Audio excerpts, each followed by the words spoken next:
Hey, yo, what up, what up? It's Lamech with Sly Sports TV back at you with another one. Real quick one today. We touched on it the other day. Devin Haney versus Regis Prograis. Big fight coming up. Huge fight. Huge fight. In the boxing world, it's a huge fight. I don't really care about what's mainstream and how much it sells and all that. We know that this is a big fucking fight. Right? So that's all that matters. It's a huge fight. Devin Haney stepping up yet again, right? Devin Haney, people can say what they want about Kambosos, but he went over there to Australia and fought that guy. And that's the dude that dethroned Teofimo Lopez, right? It's one thing, we have the advantage of looking back now and looking at Kambosos. I mean, I never thought Kambosos was that guy. I thought he fought the fight of his life against Teofimo Lopez, and I thought Teofimo Lopez fought his dumbest fight ever. Not only that, but it's just a bad matchup as well. It's just a bad matchup. Whenever a boxer puncher goes up against this pure boxing style, it's gonna have to be an adjustment that takes place, and if it's not, he's gonna put himself at risk, right, of looking bad. Regis Prograis found that out in his last fight, right? But anyway, Devin Haney, man, I'm becoming more and more of a Devin Haney supporter. I am. I really am. I like the main thing about him is the way he carries himself. And people say, "Damn, why is that important?" It's this the hurt business. It don't matter how you carry yourself. It matters. It does matter how you carry yourself. It does. And to prove it, let's look at Devin. Let's look at how he moves, and let's look at how he moves within the space. Devin Haney is out here going to other motherfuckers' countries, fighting them, taking rematch clauses, fighting them again over there. Right after that, he's going into a Lomachenko fight, a voluntary. He fought Lomachenko voluntarily. Right? See, that's a character thing. That's a guy who has his father behind him, and he's full of confidence. Right? That's a guy who has his dad behind him, and he's like, you can see it. You can see the benefit to it. No moment is ever too big for Devin Haney. No moment. With the people he has around him, Devin Haney he's setting himself up really nice down. You're in a real tough fight right here, Devin. I ain't gonna lie, you in a tough fight right here, okay? And it's just gonna be you in the ring, nobody else, But I think he's in a good spot. Call me crazy, I think Devin Haney's in a good spot right here. I do. Like I said, he didn't have to go into any of these fights. Now let's look at another fighter who everybody, the black community, they just seem to love. They love everything he does. Everything he does is like so good. And did you see this? And he's Tank Davis, right? Tank Davis. Now let's look at how he moves within the boxing space. I already told you, we see what Devin Haney's doing. He's taking tough fight after tough fight, facing down challenges, chasing greatness. He's really chasing greatness, right? I don't want to hear shit. I'm tired of hearing about cocksuckers like Canelo chasing great. That motherfucker ain't chasing shit. He's chasing easy victories. That's what Canelo's chasing at this point. He ain't chasing no greatness. Right? He's not. But then you got a kid, Devin Haney. He's really doing it. He's moving up. No tune-up. He's just moving up and fighting a Regis Prograis. A guy that everybody avoided. A guy that nobody really is lining up to fight this dude. You know what I'm saying? But he is. That's chasing greatness. Right? He's putting it all on the line to face this guy. Now, we saw some things in that weigh-in, right? I mean, we see the tweets and we heard the interviews and the shit talk, but once they got in front of each other, I don't know. I saw something, bruh. I mean, we all saw it. We saw it. You know, when that dog is like, dogs barking and barking, and then that gate open, and then dog turn away, and they get real docile. That's what I saw, except it was only one dog doing that. Why do I say that? Because Devin Haney, he's not really a shit talker anyway. He don't really talk. Only time Devin Haney gonna talk shit is if you talk shit first. And it reminds me of a song I was just listening to the other day, Griselda. I was listening to West Side Gun new joint, right? And he's like, I spit in your face, but I'm super humble. That's Devin Haney, right? It's like super humble dude, but if you're gonna do that, if you're gonna be on that bullshit, you liable to get spat on.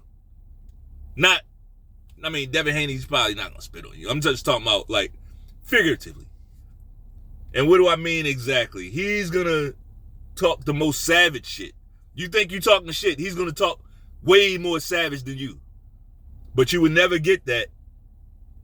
You would never get that if you don't start it, right? When you don't start it, he's very stoic. He don't say much. You know, he look in the eye, hey, you don't, that's it. See, that's the benefit of having a father behind you. You don't have to be loud. You don't have to be out of pocket. You don't. You can sit back on your square and wait for a motherfucker to cross the line, and then you can hammer their ass. Pause.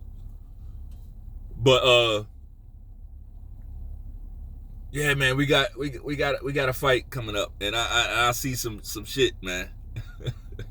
See, it's one thing talking shit on Twitter and talking shit online and interviews and all that, but when that guy stand in front of you, and here's the thing, like Regis Prograis, he hang with the Charlos, like he hang with them dudes, right? So when Devin Haney walking there as big as Charlo, he knows what that look like, right? Devin Haney came in there about Jamal Charlo size.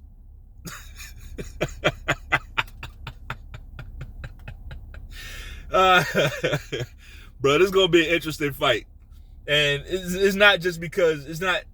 Yeah, I'm picking Devin Haney to win.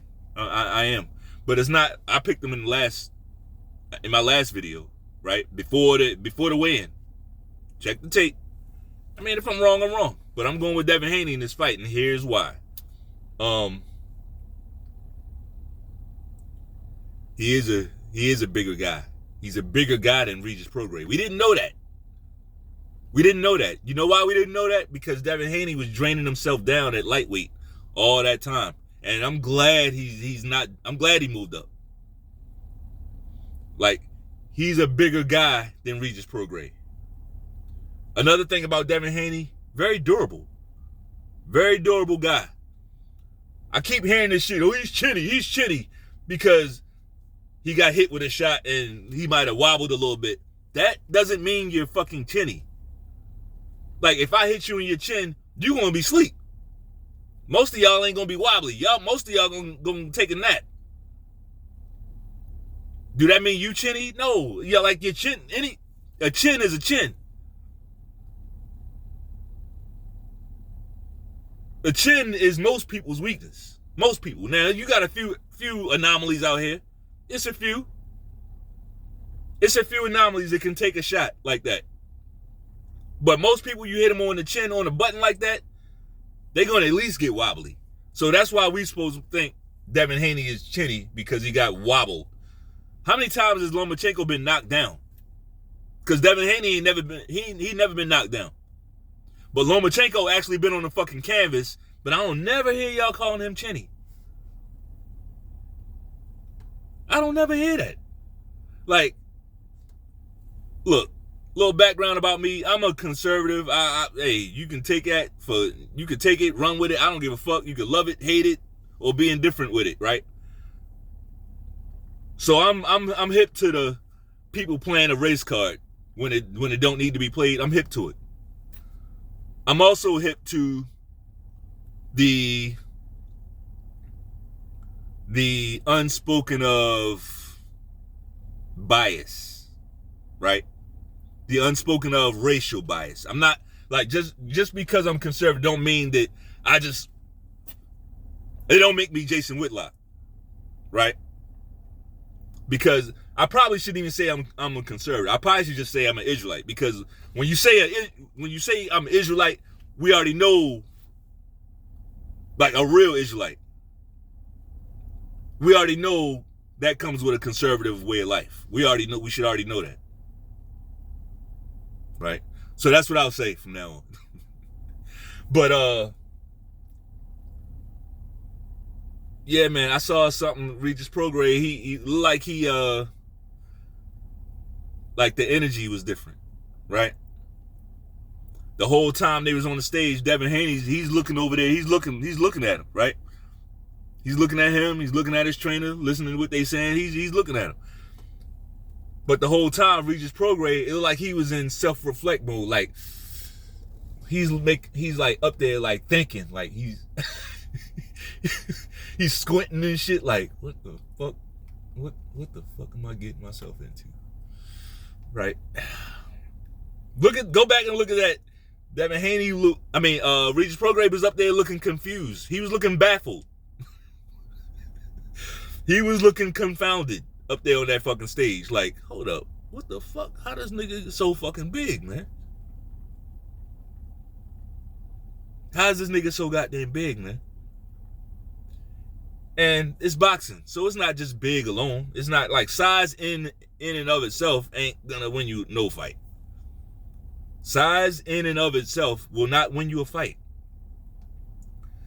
But I'm saying all of that to bring the point right here. This is boxing, right? So no, again, size alone won't win you any fights. But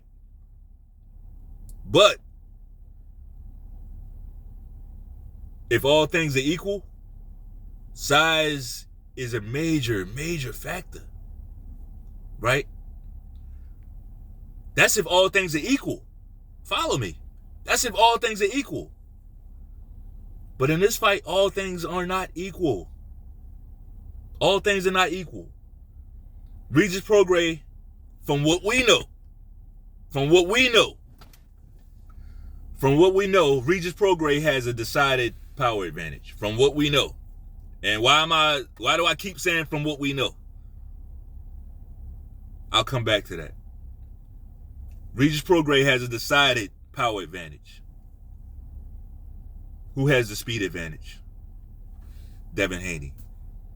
Who has the style advantage? And what am I talking about? Pure boxer, pressure fighter, boxer puncher. What is Regis Prograis? Boxer puncher. What is Devin Haney? Pure boxer. Who has the advantage? The pure boxer.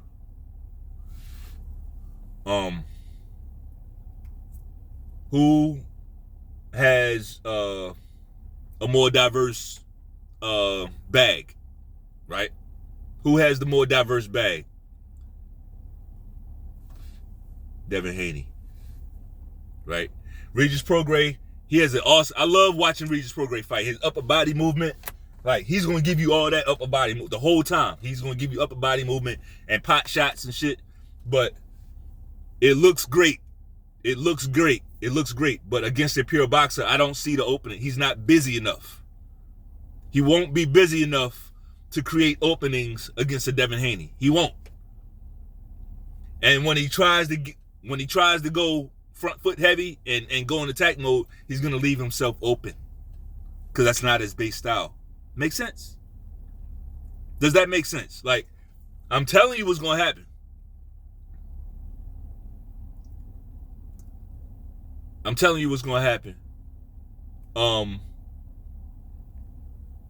He's gonna fall behind early in this fight, and he's gonna have to get more and more aggressive. And as he does that, it's gonna leave even more openings for Devin Haney. I'm gonna tell you, man, moving up to 140, Devin Haney looks really, really strong, right? This motherfucker might be cracking up there at 140. Don't be surprised if Prograis get hurt. Prograis gets dropped. I know, it sounds crazy, but Devin Haney, he can't punch. All right. He's moving up. He's not draining himself down no more. This is not super fan talk. I'm not a super fan. Like, I like Devin Haney, but I like Regis Prograis. I always like Regis Prograis. I'm just telling you what I see. Now, the reason why I was harping on from what we know, Regis Prograis is the harder puncher is because of what I just said. We used to seeing a drained Devin Haney. That's what we used to seeing. We used to seeing him coming into press conferences like weigh-ins, like looking like Skeletor and shit.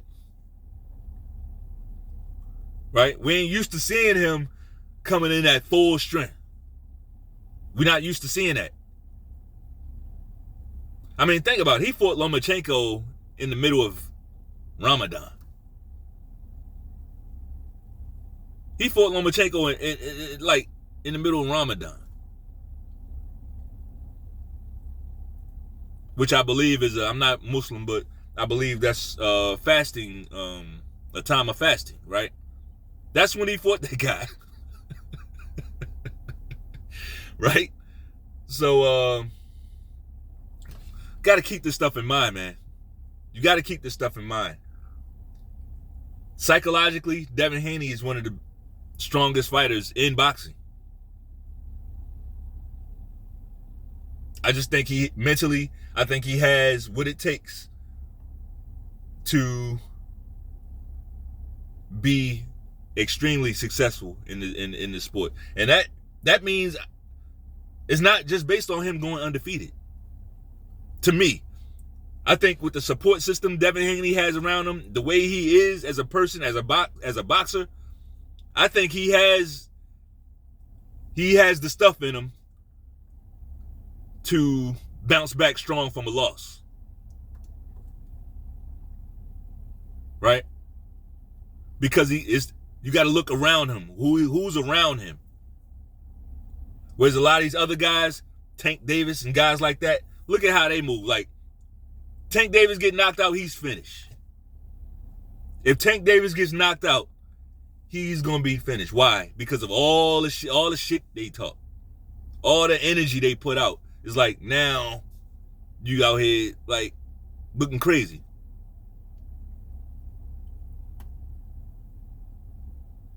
You know?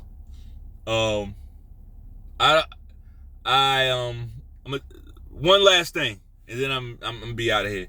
But also, and in contrast to Devin Haney's team, I don't think Regis Prograis has that level of people. He don't have very good people. Not very. I don't say good. He don't have that smart people. He don't have that many smart people around him. Look at the guy who was on his strength and conditioning coach who was on stage with him. Number one, why is your strength and conditioning coach on stage with you? Number two, why is your strength and conditioning coach on stage with you talking shit to Bill Haney? Like, you not, like, you ain't on that level, bro. Like, just, you need to stay in your place. Stay in your place. But if you're going to do that, fine. At least do it right. And I thought his strength and conditioning coach did more harm to him than good. Why? Why is his strength and conditioning coach? I can't think of the guy's name, forgive me, but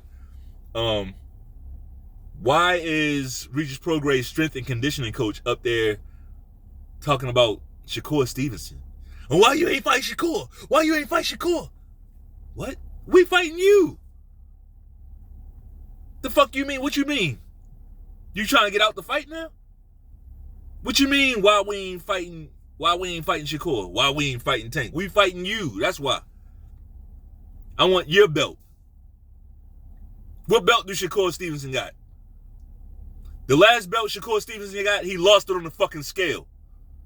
I know y'all like to breeze past that shit, but that's what happened. Shakur Stevenson lost his title on the scale. Y'all excuse it. I don't excuse it. Devin Haney, he was drained in his last fight. Not only did he win him, not only did he not get he not blow the fucking title on the scale, he won the fights. That's how you do it. I don't want to hear no excuses. Shakur Stevenson needs to shut his fucking mouth.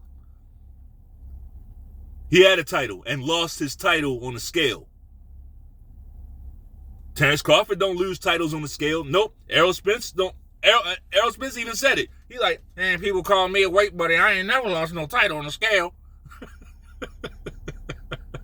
And he's right. He's fucking right. But we got this little cocksucker talking about like he owed something. Like somebody owed him something. Like somebody owed him something. Every time a nigga don't want to fight him, he's sucking his teeth and shit. Yeah, I like Shakur Stevenson as a fighter, but I see some character shit with Shakur Stevenson. I mean, we all got character shit, but whatever.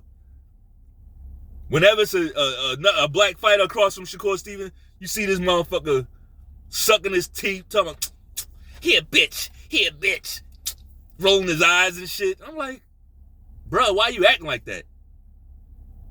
Bob Arum come out and say, Lomachenko said he don't want to fight him. Here comes Shakur Stevenson. Lomachenko said he don't want to fight me. Lomachenko, see the difference? Lomachenko, I feel like Lomachenko should have won.